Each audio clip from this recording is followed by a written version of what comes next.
Are you going to travel with your Thermomix? First of all, I'm going to put the wave filler. Normally I put it here so I don't forget.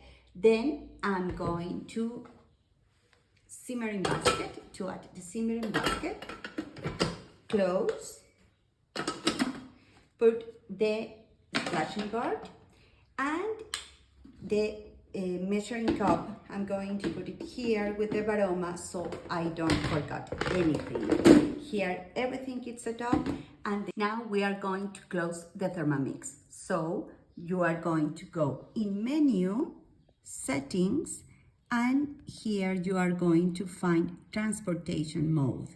You are going to activate and the Thermomix is going to close, and you are going to turn off the Thermomix with this button.